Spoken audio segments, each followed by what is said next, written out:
Guys, welcome back to my channel. അപ്പോൾ ഇന്ന് ഞാൻ വന്നിരിക്കുന്ന ഒരു ത്രില്ലിംഗ് സ്റ്റോറി പറയാനാണ്. എൻ്റെ സ്റ്റോറിയുടെ പേര് അടഞ്ഞ കെട്ടിടത്തിലെ രഹസ്യം. അപ്പോൾ നമുക്ക് സ്റ്റോറിയിലോട്ട് കിടക്കാം. ഒരു ഗ്രാമത്തിൽ അർജുൻ എന്നൊരു ചെറുപ്പക്കാരനുണ്ടായിരുന്നു. ഒരു ദിവസം ഗ്രാമത്തിന് പുറത്തുള്ള പഴയ അടഞ്ഞ കെട്ടിടത്തിൻ്റെ കഥകൾ അവൻ കേട്ടു.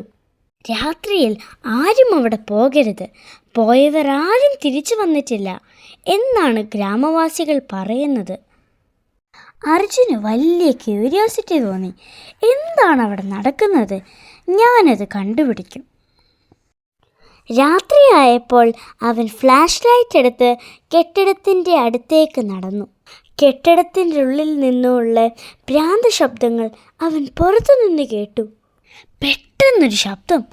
ആരാന്ന് അർജുൻ ചോദിച്ചു. അവനൊരു പാത കണ്ടു. ചിറകുകൾ പോലെ പൊട്ടിക്കിടക്കുന്ന വെളിച്ചങ്ങൾ. അവൻ്റെ ഹാർട്ട് ബീറ്റ് ഓടി. പിന്നീട് ഒരു പഴയ പുസ്തകം നിലത്ത് വീണു കിടന്നു. അതിൻ്റെ ഉള്ളിലെ കുറിപ്പുകൾ. ഈ കെട്ടിടത്തിലെ രഹസ്യം കണ്ടവർ ഒരിക്കലും പഴയ ജീവിതത്തിലേക്ക് തിരികെ പോകാൻ കഴിയില്ല, പക്ഷേ ധൈര്യമുള്ളവർ അത് കാണും. അർജുൻ ചിന്തിച്ചു, ഞാൻ ധൈര്യമുള്ളവനല്ലേ, എനിക്ക് സത്യം അറിയണം. അവൻ അടുത്ത അടഞ്ഞ വാതിൽ തുറന്നപ്പോൾ ഒരു അസാധാരണ കറുത്ത നിറത്തിലുള്ള രൂപം അവനെ നോക്കി നിന്നു. കറുത്ത രൂപം കണ്ട് അവൻ പേടിച്ചു വിറച്ചു. എന്താണ് അവിടെ നടന്നത്? അത് സത്യമോ സ്വപ്നമോ? കഥ ഇവിടെ അവസാനിക്കുന്നില്ല. Will continue. നിങ്ങൾക്ക് ഈ വീഡിയോ ഇഷ്ടമായെങ്കിൽ please like and subscribe my channel.